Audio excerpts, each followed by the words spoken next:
我原以为受了这场惊吓的小狼会拼命挣扎、反抗，甚至咬人，但小不点始终不开口，哪怕疼，它也咬着牙，出乎意料的配合。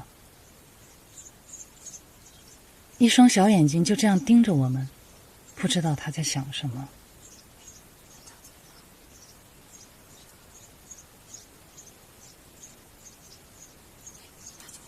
而福仔的表现则不同，他把我们的屋子里里外外全部检查了一遍，包括嗅闻我们的味道。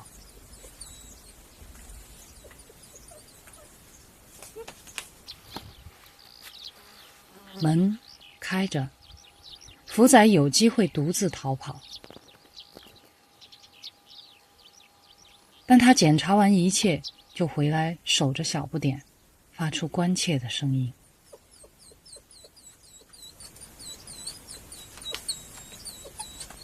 小不点儿跑不动，福仔不会丢下他。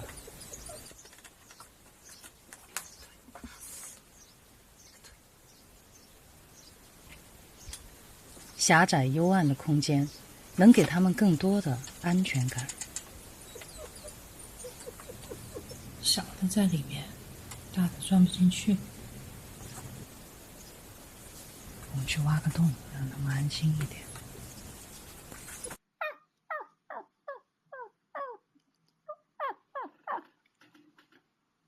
好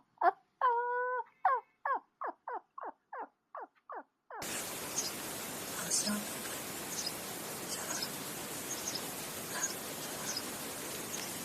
刚开始2天，小狼们不吃不喝，哪怕用筷子撬开狼嘴硬塞给他，他也不吃。这样下去，营养跟不上，让人担忧。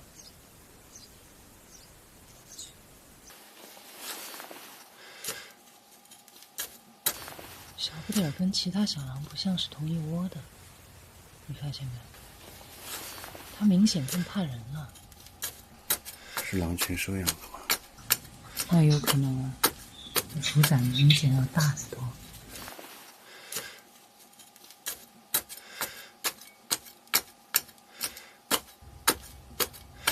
差不多了，你去抱出来吧。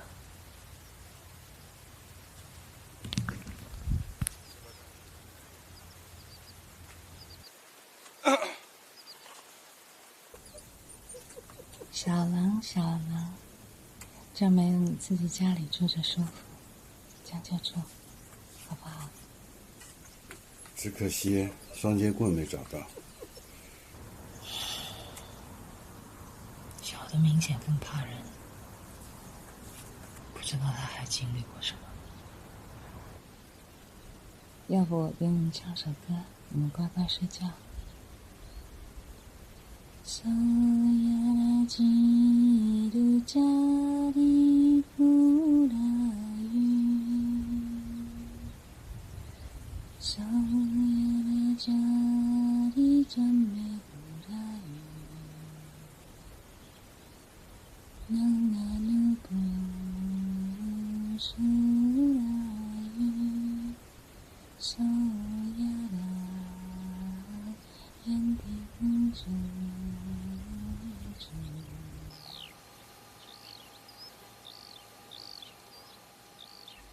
是幻觉，还是某种指引？夜晚，我似乎听到了一场神秘的对话。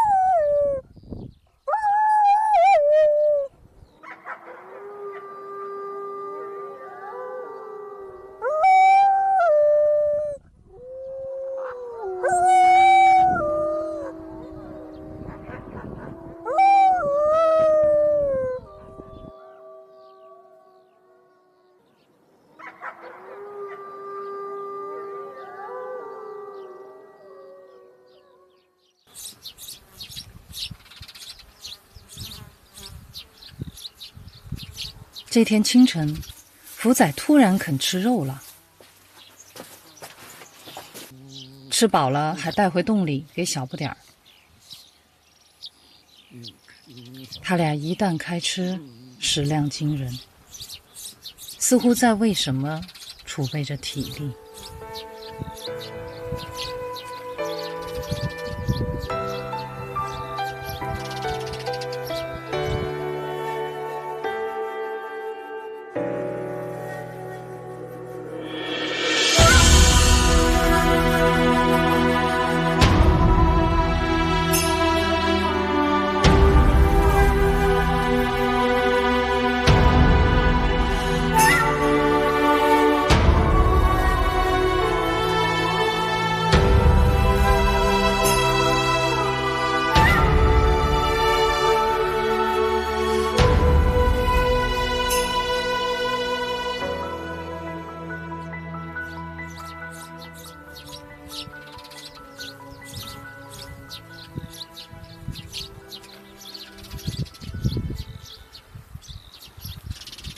我们始终没有找到双节棍的下落。小不点恢复的差不多了，该送他们回去了。在相处的7天里，虽然福仔和小不点最终认同了我们，但依然不改野性和防备。不怪他们，他们被人掳走，自然不会对人抱有幻想和感激。在他们的眼里，人始终是掠夺者，哪怕对他们再好，也不如还他们自由。荒野之心，从他们睁眼看见真正的母亲那一刻起，就醒世了。回家吧，小狼。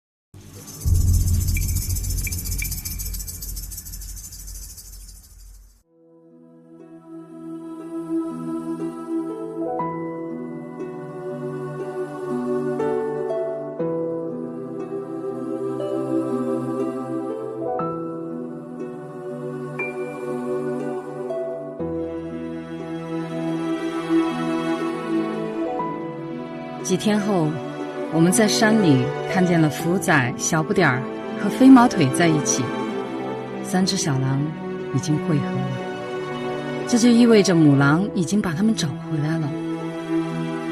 不知道他们一家团聚的时候该是怎样一场悲喜。如果双节棍也在，该有多好。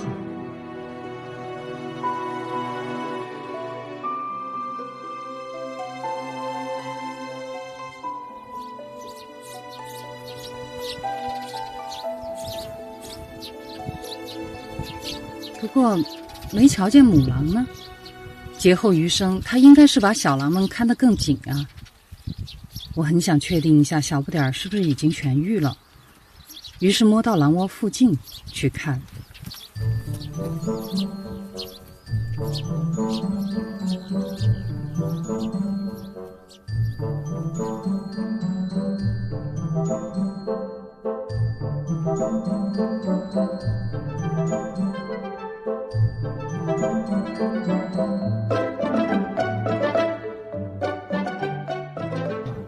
过去了之后呢，小家伙们还在那儿玩，而这个福仔和小不点儿，因为跟我们是打过交道的，不是特别的回避我们。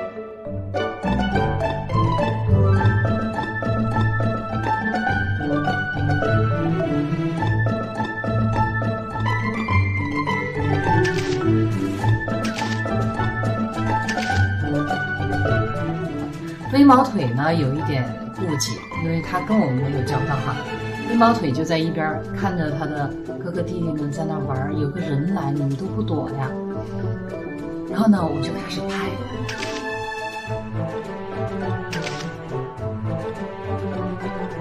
正在这个时候呢，辣妈回来了，叼着一只毯子。然后当时辣妈一看见我，居然敢翻过山越界过来了，看着他们的孩子，然后这些小孩居然不躲，辣妈当时气坏了，浑身的毛都扎得像个惊叹号一样，直接就向我冲过来啊！我当时手里一抖，还摁了一下快门，就那一张辣妈冲我冲过来的那一张照片，我居然还留下了。然后接着就是我很狼狈的翻滚下山了。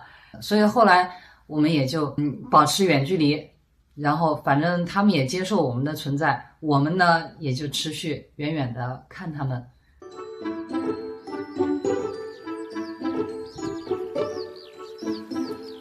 小狼们的食量越来越大，猎手们每天忙于外出捕猎，即使留守在狼窝边的辣妈和元老也不得不抽空觅食。我只有趁元老值班的时候才敢靠近一点。这只老狼比较好通融，它看见我过去时就会离开去喝水或者找点吃的，给我和小狼们留下相处的空间。但是只能看不能碰。我一直觉得辣妈就是想弄死我，不过后来看见另一只狼被辣妈咬得夹着尾巴逃跑，我心里就舒服了。我们记录下了狼群几乎所有的成员，但头狼始终不出现。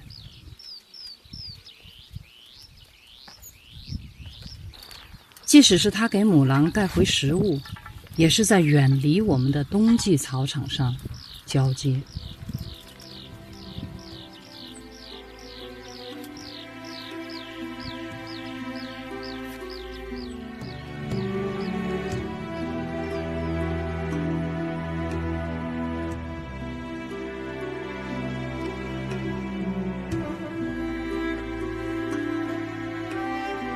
小狼出窝了，我们也感觉完成了一件事儿，剩下未了的心愿就是寻找河流了。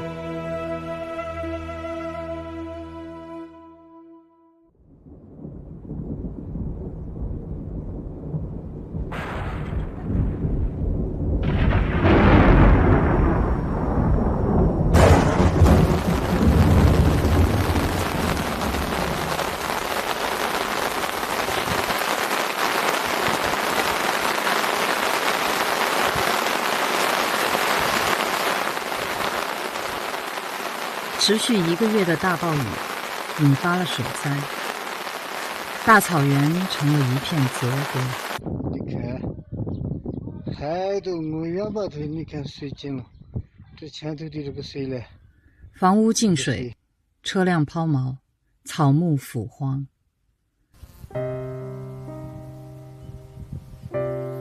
水退后，口蹄疫爆发了。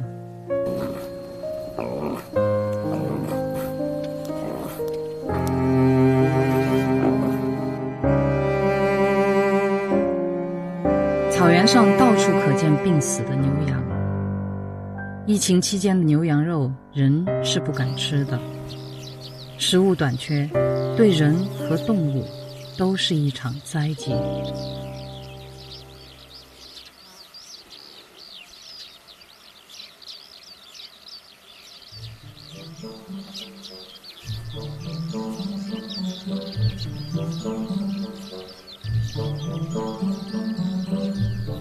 我每天到屋后山坡上去寻找野菜，这时候的乔默突然让我刮目相看了。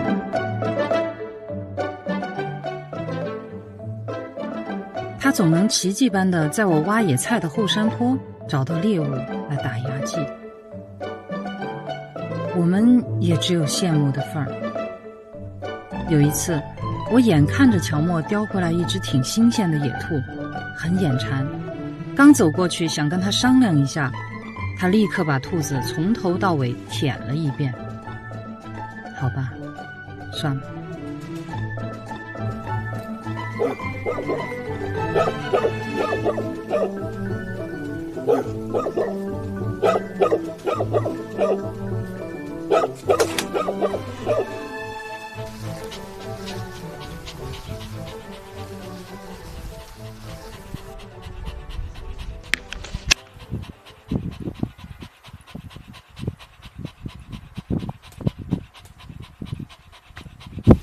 咬死的，咬了侧面牙洞。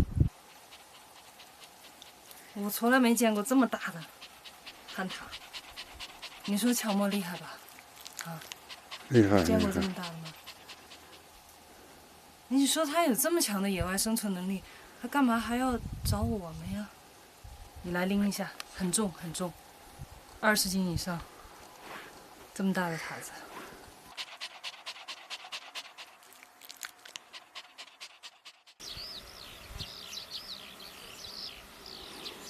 大量病死的牛羊无法掩埋，急需食腐动物来清洁草原。而这时，传来了让我意想不到的消息。我们的3只小狼福仔、飞毛腿、小不点也下山吃死牛，可是不走运，正好遇见了死牛贩子。他们抡起狗棒，骑着摩托就开追。3只小狼赶紧逃命，福仔和飞毛腿跑得最快，他们已经越过了围栏。可是小不点腿上有旧伤，他跑不快，眼看着就快被人追上了。福仔突然掉头回去，挡在小不点和人之间。小不点逃脱了，福仔被当场爆头。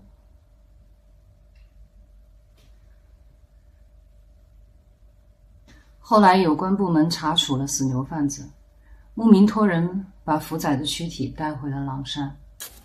我们在狼山的山谷里挖开1尺净土，把福仔放回草原的怀里。他的眼睛闭不上，有2行粉红色的血泪就顺着他的眼角一直流到鼻尖，最后滴落在我们曾经一起玩耍的草地上。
到草原已经大半年了，我们始终没有找到格林，但却意外地得到了双截棍的下落。他被送到了几十公里外。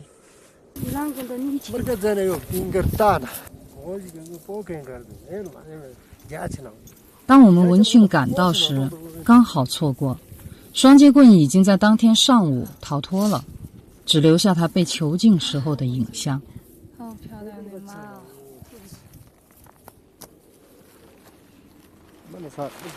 饲主说，双截棍被抓来几个月，只做了一件事情：越狱。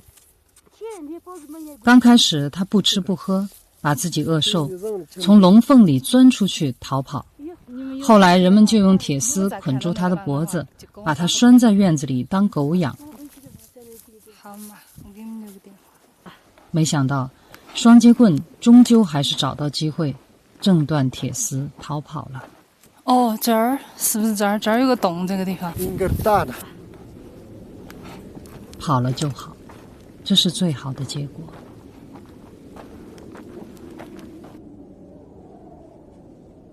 入了冬，狼群往往跟着牦牛群走，猎食牛群中的老弱病残。牧民朋友动员我们也跟着牛群前去他们的牧场，或许遇见格林的机会更大一些。何况前些日子狼群才打了他们一头牦牛吃，可能还会再去的。我们犹豫再三，还是决定不走，就留在小屋。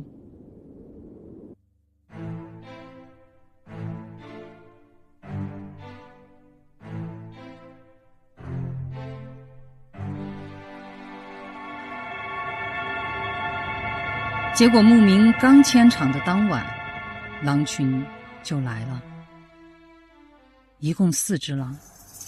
奇怪的是，我们的看家狗居然没报警，是易峰发现的。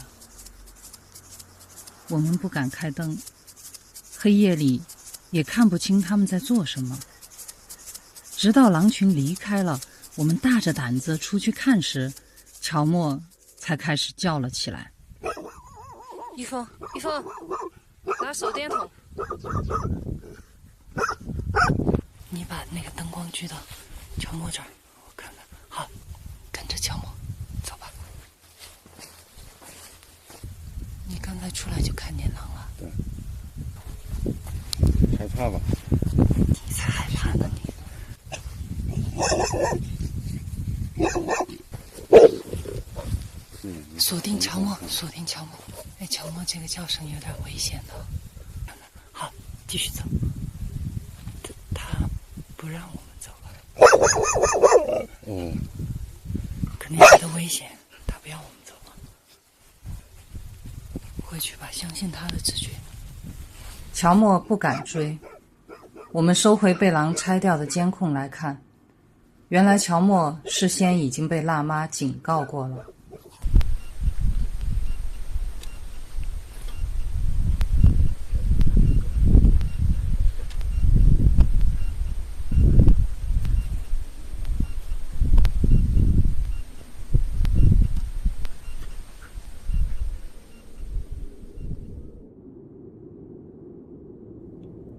第二天，我们再查看狼群的踪迹，延伸到屋后的山坡上。在它们逗留的地方，撒着很多揉碎了的马脖，这是狼的伤药。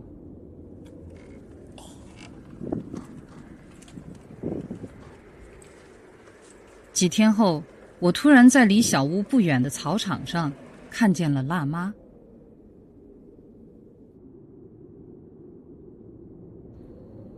是不是盯着我们的？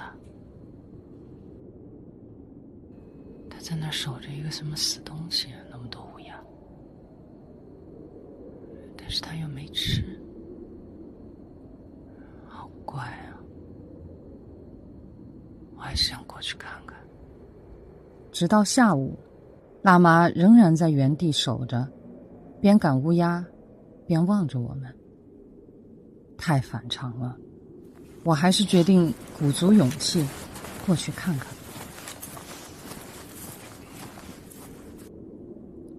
我在离辣妈100多米远的地方跟她对视了大概20分钟，而她看我始终不敢过去，于是缓慢地离开了。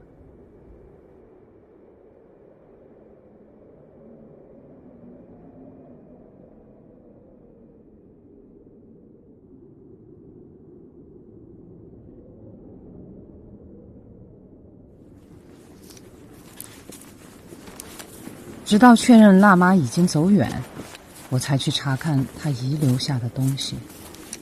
呼叫一峰，发现一匹死狼，就在这儿。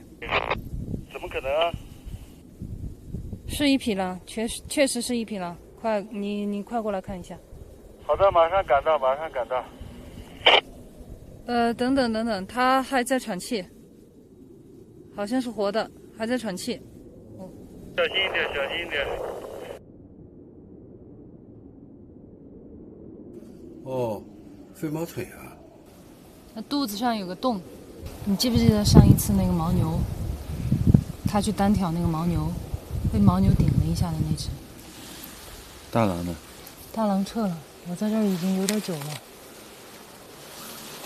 你看看它眼睛有没有事儿？刚才渡鸦啄它眼睛。没有知觉了，好像。有，它眼睛在睁。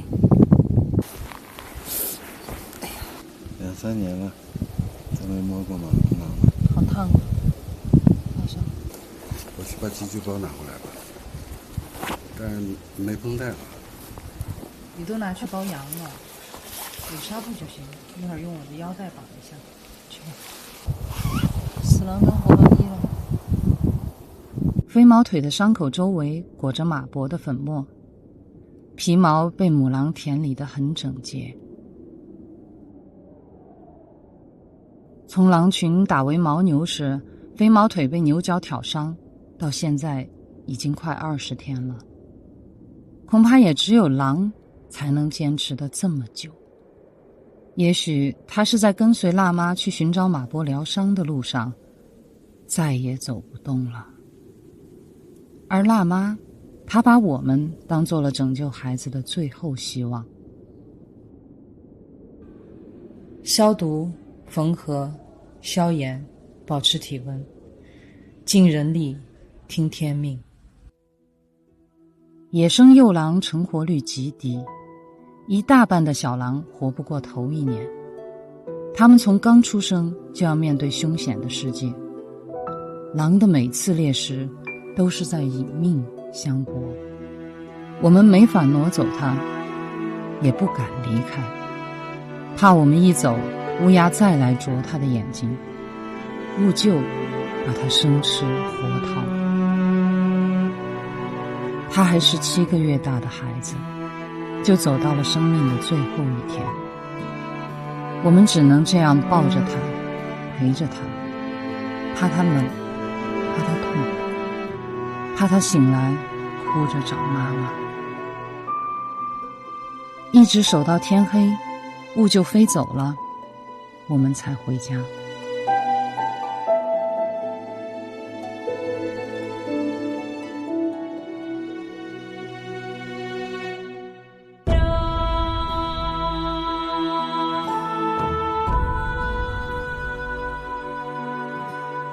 第2天天不亮，我们就去看飞毛腿。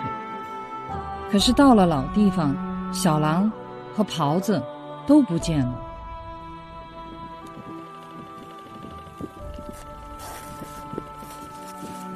附近的积雪上留下了一串硕大的爪印。1、2、3、4，这儿是那个爪子的分界线，这2个后爪印，前爪印它就是圆一点的。屁股发麻，我突然觉得，哎，怎么会是熊爪印？我们防着兀鹫和乌鸦，却没料想还有别的野兽。辣妈把飞毛腿托付给我们，我们却大意了。无论死活，得把小狼找到。可是这么大的草原，上哪儿去找啊？找了3天，也没找到飞毛腿。回到家时，被咬死的兔子倒是发现了好几只。看来乔莫在家并没闲着。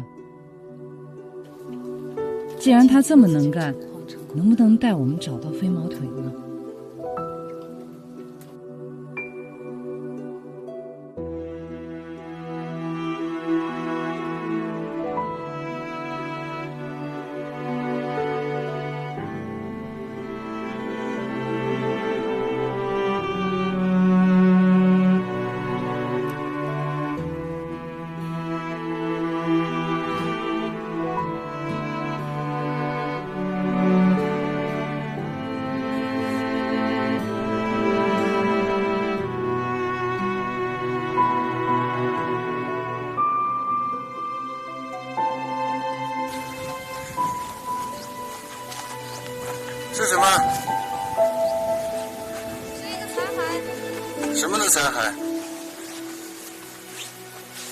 两克动物。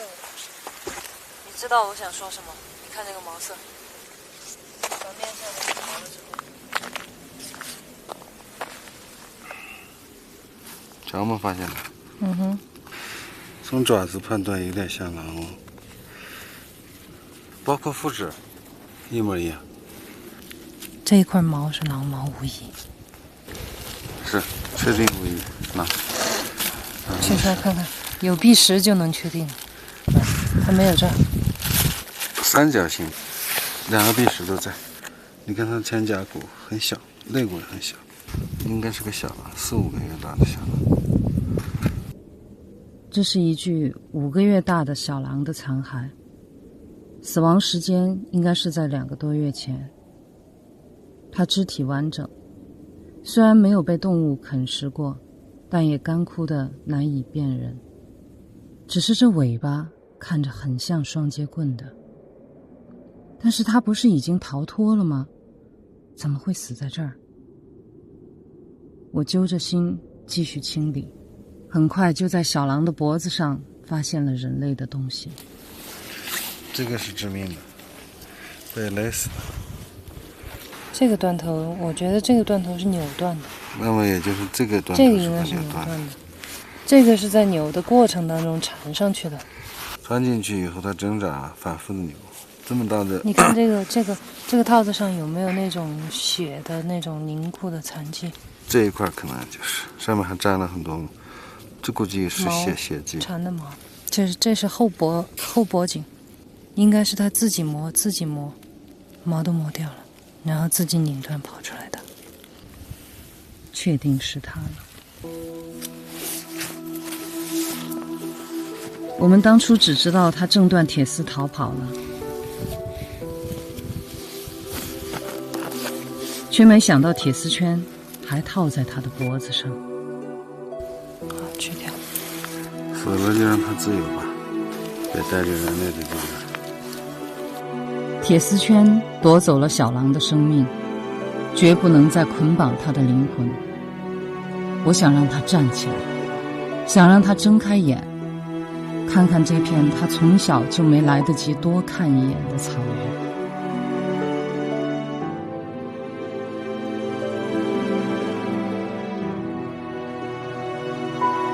我们收集双节棍的骨骸，揉进粘土中，重塑狼身。它封存了双节棍的血肉，凝固了为自由赴死的狼魂。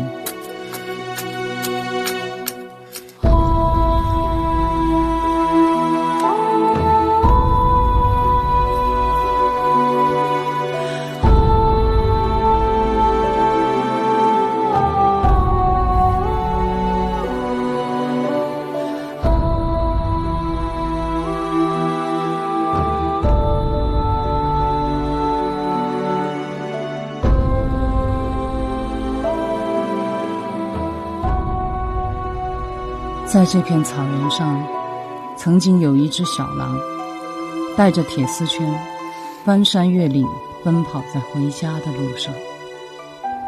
遥遥几十公里，经过人类的村庄、公路、黑河、草甸、沼泽、沙漠，属于它的时间不多了。它的身体每成长一点，喉咙上的铁丝就勒紧一点，死亡和家都在前面等着他。他用生命中最后的力量重返狼群，把最后的呼吸留在了家园。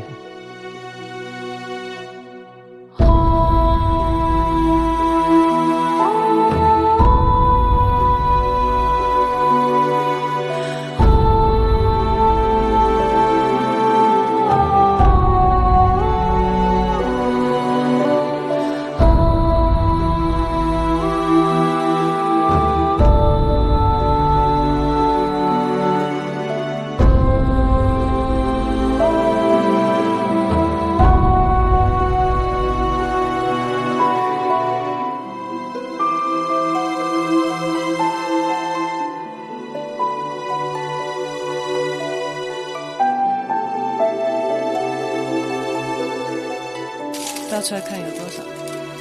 起码有1斤米。没有吧？哇！而且还很干净，一点土和沙子都没看。连耗子屎都没有哈。没有。我们的粮食被草原鼠给吃了，我们不得不冒着风雪出山备粮。在县城里，我听到了一个惊悚的传闻：狼群吃了一个人。这让我们很诧异，辗转打听了很多人，最后有知情者告诉我们，不久前他远远看见狼群拖了一个人上山去了。好，再见。好，拜拜，哎，谢谢了，拜拜。哎，好。后来还有人在山里发现了遇害者的衣服。我们问清了方位，去山里寻找。我觉得在那个山旮旯里吧。上来。啊？哦。放下你衣服啊！你看这，把相机放下吧。来，过来看一下。你捡起来，里面有没有死狼？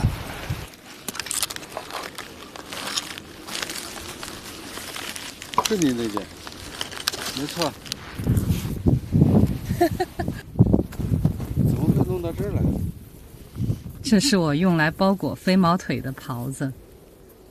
看来那天是狼群把它带走了，而我莫名成了狼伤人事件的遇难者。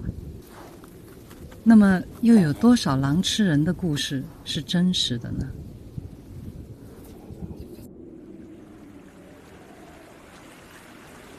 我们已经寻找格林1年了，如果他还活着的话，该4岁了。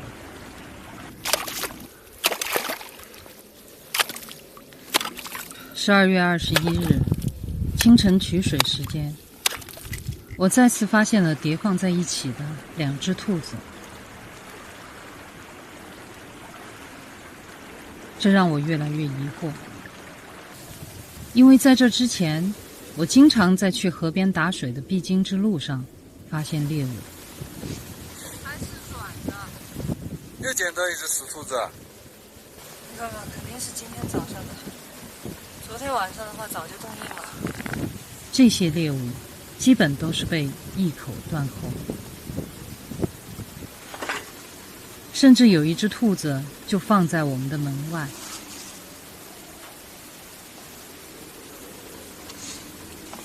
这儿，爪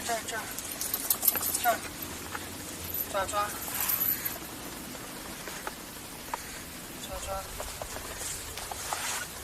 这边还有爪爪踩上来了，长毛酸血，长毛手掌，应该是今天早上，后半夜落的雪吧，后半夜落的雪害的吧。差不多。这是你带的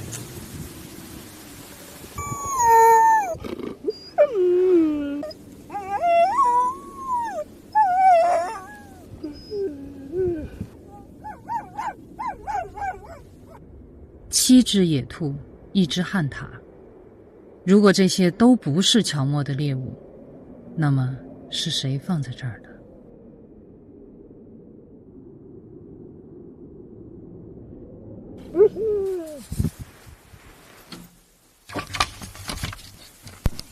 你看乔莫，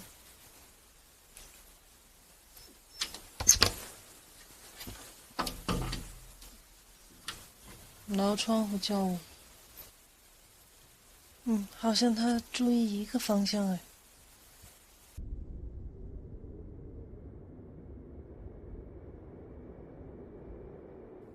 狼雕好像被什么动物动过，我们决定放一组遥控摄像机在狼雕周围观察一下。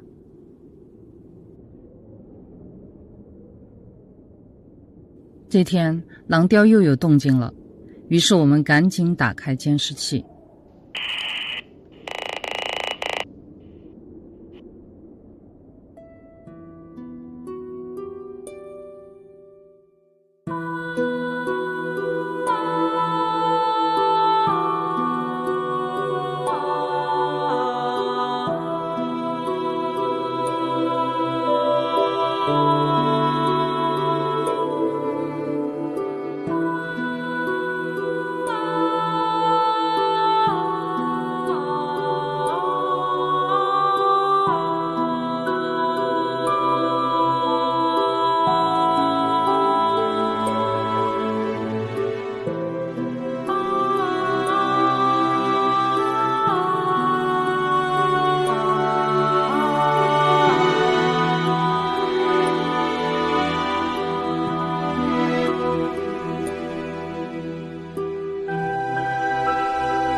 格林还记得我们的大白兔。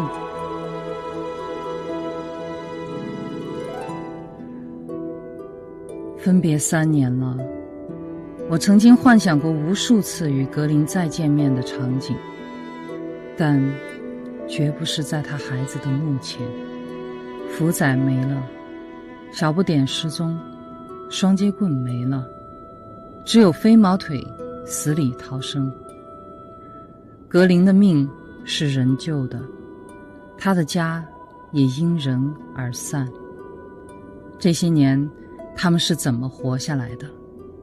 他们又能如何看待人类？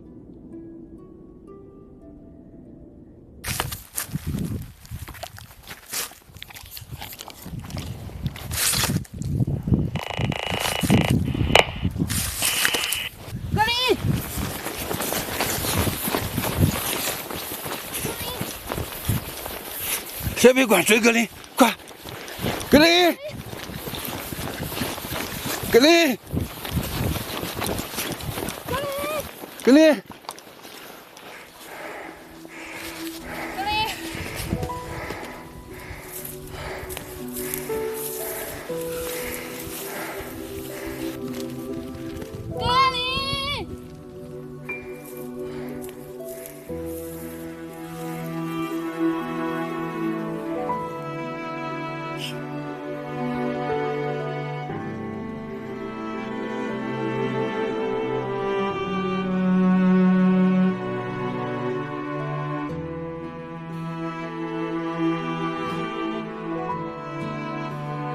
曾经我以为只要见到格林平安活着，所有的担忧就会一扫而空，我们会拥抱，会亲密无间，像所有童话的结局一样。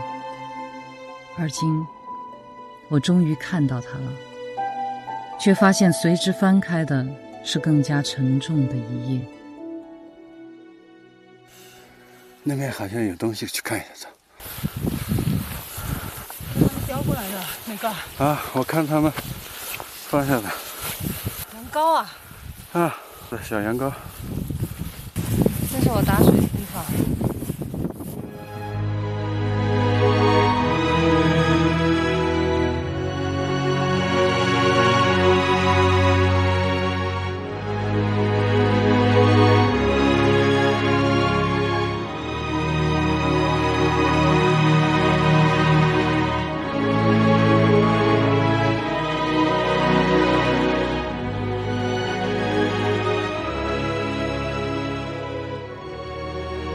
他是从什么时候就知道我们回来的？在山梁呼唤他的时候，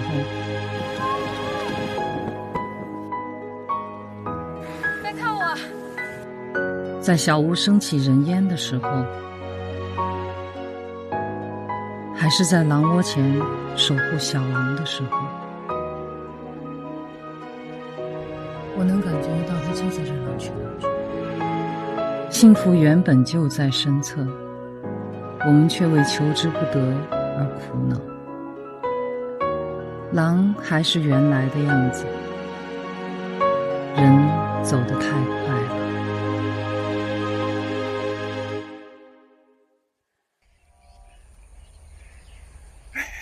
他又来了，上叼了个啥东西？你不要喊哈，你喊了他也不会理你，还不如让我多看一会儿。东西在那藏啥呀？他在洗澡吗？抓鱼啊？两个人在那儿偷看人家洗澡。没看到有鱼啊？你刚才看他叼的是鱼吗？没看清楚，反正他放那儿了。还是打声招呼吧。格林，格林，来看我们了。格林，格林，瓜娃子啊！哎呦，它看起来有点瘦啊。那个夏天的狼本来它换毛嘛，夏天的狼本来就瘦，更何况它身上湿的，一身那嘎嘎。啊，看到它真好。其实我看它精神都还不错的。它要走了，走，咱们过去看一下。它刚才叼了个啥？放哪儿了？走吧，走嘿。走。反正就在这块儿啊，我看它在放那儿了。对，然后这个是个什么？洗澡还带浴巾。像你的腰带呀。就是我捆飞毛腿的那条，你看，这里面，我当初应该是囫囵个儿脱下来的。哎呀，他们留了这么久啊！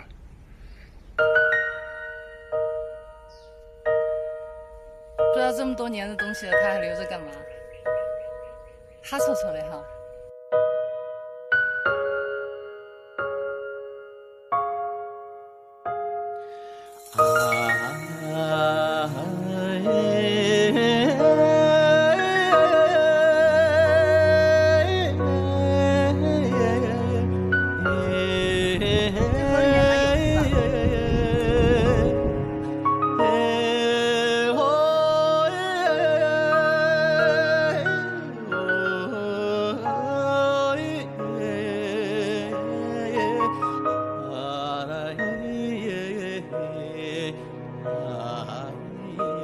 人与狼，若即若离，亦敌亦友。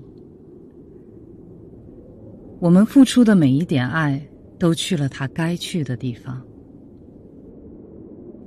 那些我们爱过的生灵，也在平行的时空里爱着我们。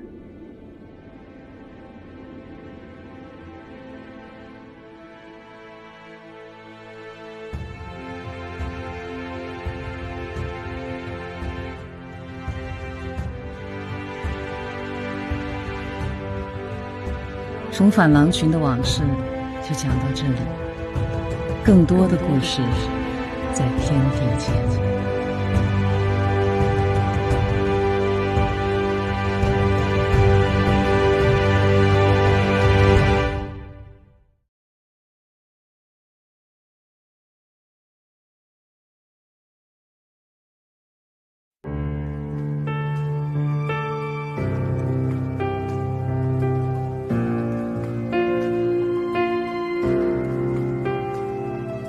有人终将离开，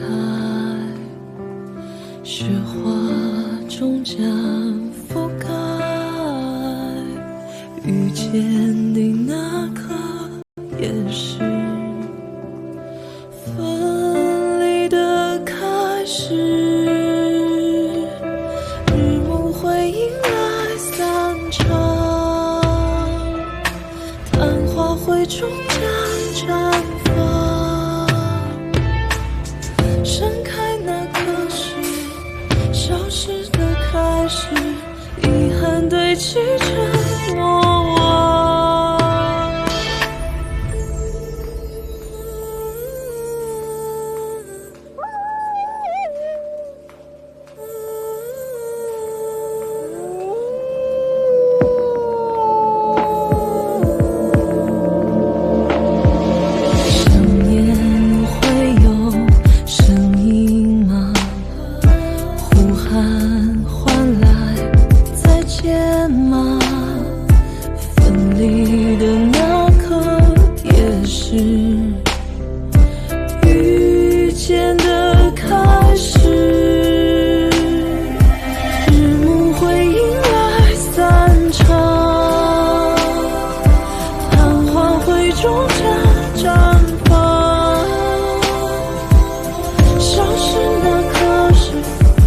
重生的开始，重返最初的